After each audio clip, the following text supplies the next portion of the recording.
Hey Nigel, what's going on? It's Coach Benlin here. Just breaking down some of your swings again.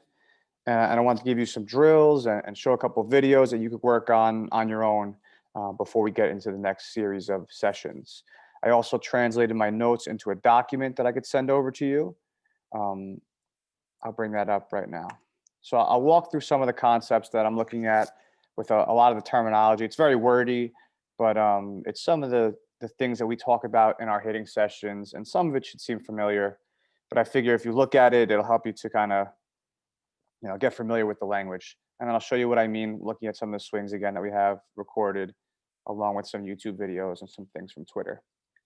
So a few of the points of emphasis that I want to work on you with going forward. The first one is talking about your load.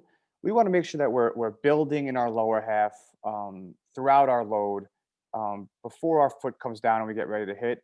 I use the phrase hover and hit, and that's going to be about, as you lift that front foot up, not just letting it fall right back down to the ground pointlessly. We want to make sure that as we're lifting our front side up, we're generating power in the lower half. We're building that tension in the rear leg, specifically in the inside of the back knee, back hip area. Maximize that torque as we track the ball in and get ready to release it. So we're not just loading to load. Sure, that'll provide timing. We want to make sure we're generating power in addition to being on time. So we'll talk about hover and hit and how we could get more out of your load and your lower half in general. The second thing that I want to talk about as far as a point of emphasis is hips and hands. The more I watch your swing, it's all about the arms, and we want to avoid swinging with the arms going forward. We want to make sure that we're activating the lower half and we're using our hips, and our hips are causing a reaction, that allows our hands to come through in our swing. So hips and hands are going to be a term that we're going to use a lot. The hips are going to go first. They're going to pull the hands through, which will ultimately pull the barrel. Okay, rather than swinging with our arms and locking our arms, we want to go hips and hands. And the last thing is a concept we've been working on in the last few sessions about pitch recognition, breaking the plate into thirds, hitting the ball where it's pitched, the inner third, recognizing early, catching it out in front, dropping the barrel on it. Pitches that are middle, sending them right back where they came from, right back at the L screen in the cage, and pitches on the outer third. Seeing them a little deeper, being patient, and taking them the other way. We use the phrase, hitting all pitches and all counts to all fields. We want to continue to develop that with you going forward. As far as some adjustments, talking about your stance, I mentioned this in the last video as well. We want to make sure that we're athletic prior to swinging, right? Our shoulders are over our toes. We're not standing upright. We have a little bend in our back knee. We're sitting on our hips a little lower to the ground, and we're in rhythm. We don't want to be stagnant or staying still.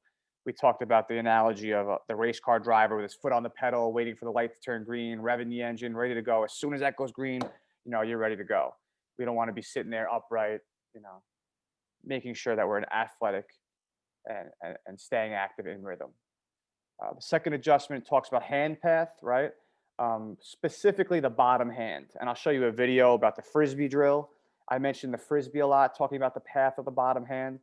You tend to lock your left arm and it pulls your shoulder and your head out this way to the pull side. We want to avoid locking that left arm and let the bottom hand fully develop out in front. Let the knob go first. Let the knob lead the way with the top hand in support, not being top hand dominant. We'll talk about pulling the knob through the zone, getting the knob inside and in front of the baseball. I have a good clip from Corey Seager showing you how to do that. The second one also has to do with hands, and I know it's one of the things you've been working on a lot recently is trying to avoid dropping those hands, right? While you're tracking the pitch and the pitch is coming in, we don't want gravity to win and our hands drop, and then we're below the ball, we end up popping up or mishitting. So we want to keep our high hand path and keep our hands across the chest, and make sure that we're avoiding dropping those hands. And the last one that I want to talk about is extending through the baseball, extension. We talk about a power V, getting our arms extended fully in front of the ball, out in front, palm up, palm down with both hands. We'll go over that in a drill. Getting through contact, we like the phrase extending through 3 baseballs, not just getting to the point of contact and then finishing your swing down in your pocket, extending through. So I know that's very wordy and there's a lot going on there.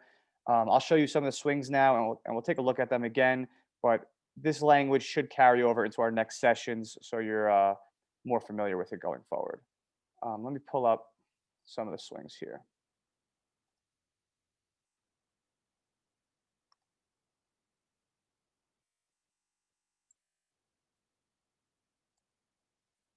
And we'll watch for some of these adjustments and these points of emphasis here. Okay. So the first thing we'll look at the lower half here. Um, Notice how you're just picking up the front foot, putting it back down. There's no bending in the knees, right? We talk about athletic stance and using our lower half. You have natural power. The ball jumps off the bat when you make contact. You're pretty strong. But we want to make sure that we're using the lower half. We have a little bend in our knees. We're sitting in our hips, and we're using the load not just to be on time, but to generate energy and power in our lower half. Okay, so when we watch these clips here of these swings, notice how there's not a lot going on in the lower half below the waist, right? So we want to make sure we're generating down there. And I have a couple loads to show you that in the next session that I think you'll like. Okay, in the next video here, I'll play this through again. I want to watch the arms in this video. Here we go.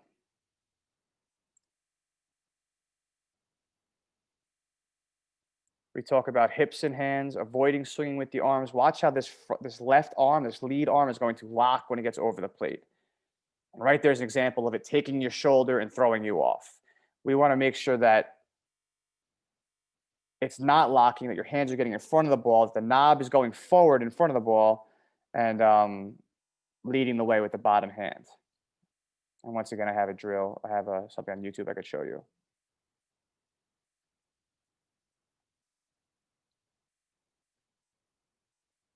I'll play this through one more time. I want you to notice how your hands, do they stay at the same level or are they dropping when the pitch is coming in? And you have a tendency to let those hands drop from their starting point and then you attack the ball, which puts you at a disadvantage. We want to stay with the high hand path, be productive, right? Not pop out. Okay, so let me show. Here we go.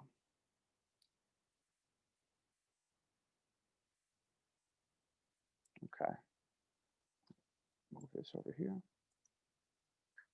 Here's our load right there. Hands are back. They're in a decent position. The bat's wrapping a little bit back here, but you notice how you're fully upright here in your lower, in your back leg, right? As the swing starts to come, look how low those hands are right there, almost below your belt.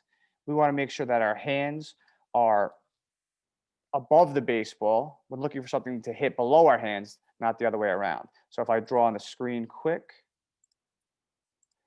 we would love to see that power V that I'm talking about with the arms extended out here, 90-degree in the back, firm front side with your head down. So your head's kind of turning out a little bit.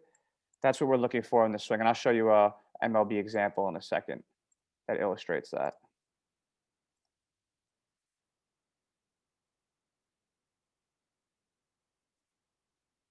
But once you get comfortable with the load we're going to work on, that hover and hit mentality, all your natural power is going to come out. You'll be more balanced. Your head won't be moving around as much. It's just going to take a lot of reps, but I would definitely expect to see results pretty soon. Okay, let me show you some of the things I found.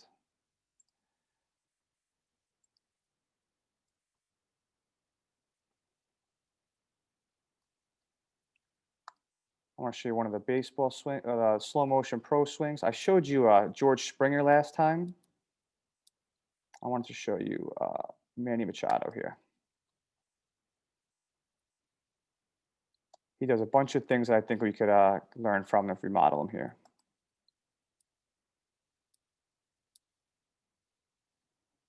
Here's his load.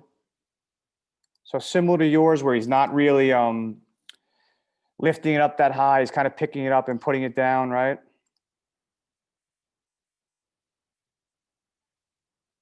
Yeah, let me go full screen here and show you this full screen. He has one of my favorite swings in the league. There's not too much going on, pretty compact. Right, let's check it out.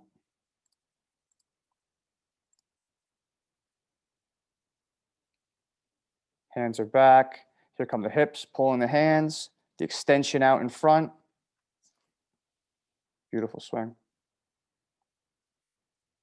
Right here, here's his load. As his foot comes down, watch the hips get ready to explode right here. That's the point. He's in launch position, ready to go. Okay, foot comes down. Here comes the back hip flying open. The hands are going to be next, followed by the barrel. Hands and hips right here. Watch that knob. Now this knob is going, I'll draw on the screen quick. This knob is going to go straight through here towards the ball. He's going to extend through the baseball. 1, 2, 3, before finishing up and out with the high finish and putting it away. Extending through the baseball. That's that extension piece that I finished off with. Watch here. There goes the knob. Knob comes first. Right here. Here comes the barrel. Look at his head down all the way on it. 90-degree bend in the backside. And watch the extension. 1, 2, 3. And look where he's finishing out with that power V. And if you're going to check on your own swings, this is what we're looking for here. Power V, extended out in front, firm front side, 90-degree in the back. That's a really good swing right there. Let me show you the other videos quick.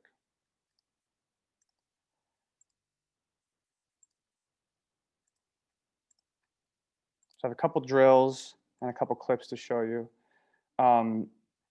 Working on the load, I found a good video of Sean Casey, a former MLB guy. He's on the MLB network now, and he's talking about how you can do this in your home. You don't have to be in a cage or at a session to work on loading. And he's working in the mirror right now, and he's showing you how you can work on your timing and your load, making sure your hands get back. He does it a little fast. I prefer a little slower, but watch him. You can do this anytime here. Get in the mirror so you can see yourself work on your load right there. Are your hands back? Right? Are you balanced? Do you have bend in the back leg? Right? And you do that a bunch of times. Get those reps till you get comfortable. He has a quick put it down. I prefer like a 1-2 load, right? 1-2 at that rhythm. Making sure you're getting into that back hip there. That's just something you could do at home on your own. Here's another drill that you could do. It's very simple. This is good for the hand path, working on the hands. It separates the load from the rest of the swing. What he's going to do is going to break it down to 3 parts here. And we did something like this in our last session. Hands back to start, separate that, stride out with the front side, bang right there. And now you're already in that launch position. Just swing through with your hands and your hips right here. Swing through. So I'll show it to you again. 1, 2, 3, load, stride, swing. There's a load, stride, swing. Very simple drill to take out some of those extra movements.